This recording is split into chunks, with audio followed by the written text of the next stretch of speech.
Hello, this is Harry. I'm here to present to you what if Harry Potter became the Dark One and fell in love with Regina the Evil Queen. Let's get into the video. Chapter 1. A New Start, New Magic World. Harry was running for his life all that time, running from Death Eaters and hunting for Horcruxes to kill a man who doomed the wizarding world.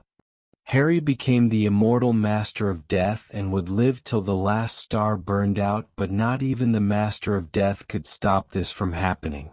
The Muggles found out about the wizarding world, and now their armies hunt us down like animals and burn us alive with their flamethrower, and worst of all, we barely had time to rebuild after the Battle of Hogwarts. We were defenseless to stop it. He was running for days, and finally they caught him shooting out his kneecaps. He had nowhere left to go. The flames were inches away from his face when a purple bright light transported him to a throne room split into one side was enveloped in shadow, the other in bright light, and a man in black and white sat on the throne. He had no face, just a vortex of black and white swirling in perfect harmony. He said, "Welcome, Harry Potter, to the realm. You have been chosen for a great purpose. One you will find hard to resist.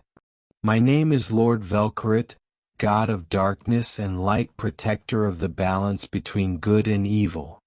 You have been chosen as my vessel for evil in a new world." Harry said, "What will happen if I say no?" "Then you will be sent back to burn alive with the rest of your broken world." Harry then said, "If I must go to this new world, then I need more information on it." Velcarit smiled. "This world of magic and people are different from yours. They come from a land of stories, a dimension where stories like Snow White and the Seven Dwarves are real. In this dimension there are two vessels, one good, one evil. Each one I give may power over good and evil. Emma Swan is the vessel of good. Her job is to help the forces of good to prevail over evil.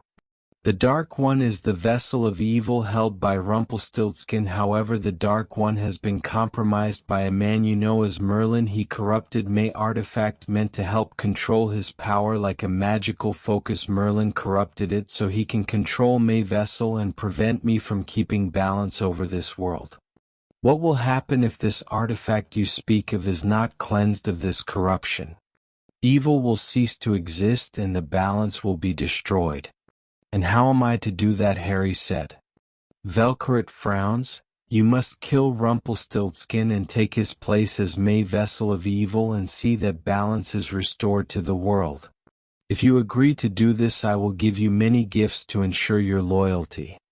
Harry started to think it would be suicide to go back to his previous life, and he did not like that he would be the only wizard left on Earth, so this would be a better option. He would not fail another world, not again. Harry told Lord Velcarit he agreed he would kill Rumpelstiltskin and become his vessel.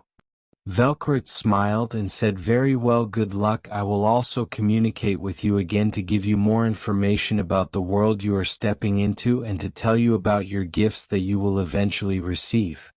"How do I leave?" "Just apparate and I will take care of the rest." Harry then turned on his heels and apparat out. He then found himself 10 feet off the ground and fell on his back behind an altar with a loud thud. Harry woke to the sound of horses galloping away and saw that there were two people on horseback. One looked Japanese and the other a princess. She looked dressed like out of a storybook, and tied up to the back of the horses was two ladies, both looking in their 30s, walking behind them.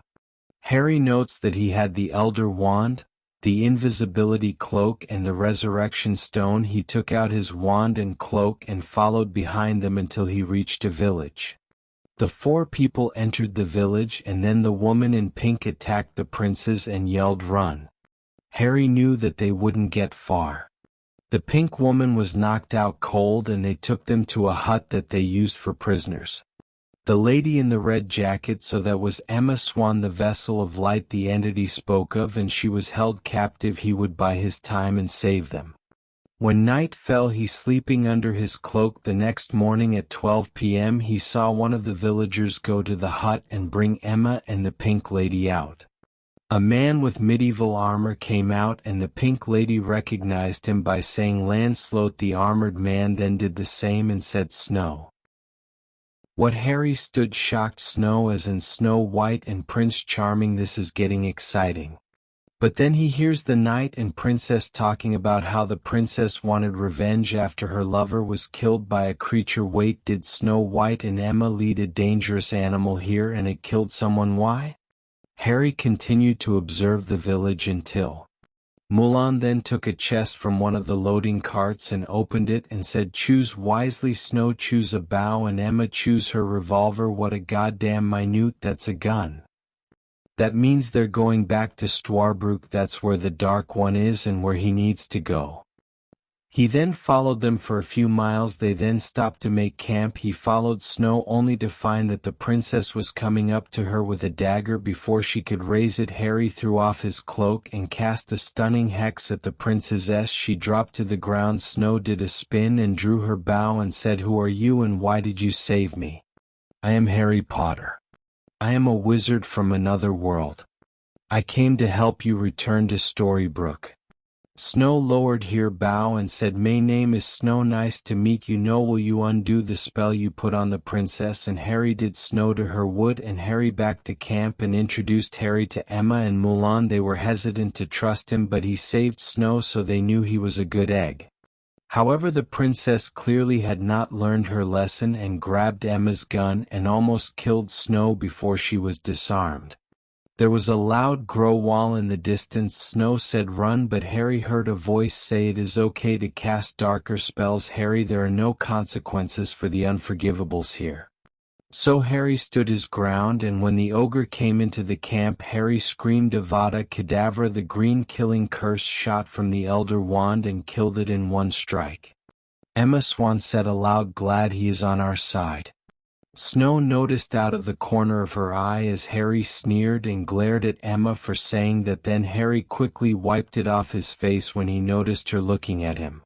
Emma, Harry, Snow, Mulan, and the princess walk into a room in a castle they claimed belonged to Snow and Charming.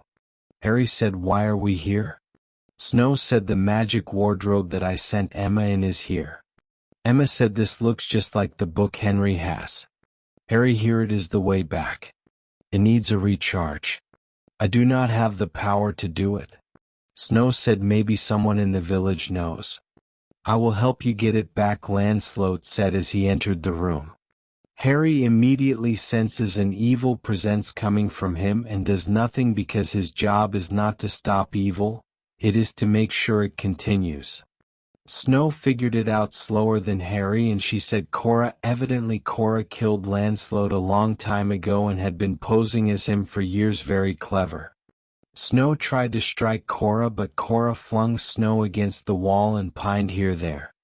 Emma charged at her but was flung across the room. Harry stood, Elder Wand held in his grip, but Cora paid no mind to him and approached Snow and said that she has been looking for a way back for a long time now. Emma tried again to tackle Cora to the ground, but Cora transfigured the rug to restrain her leg movement again, paying Harry no mind. Snow said, why are you doing this, Harry? Stop her, Harry said, and did nothing. But Emma was getting ready to set the wardrobe aflame as Cora said, I want to see my daughter.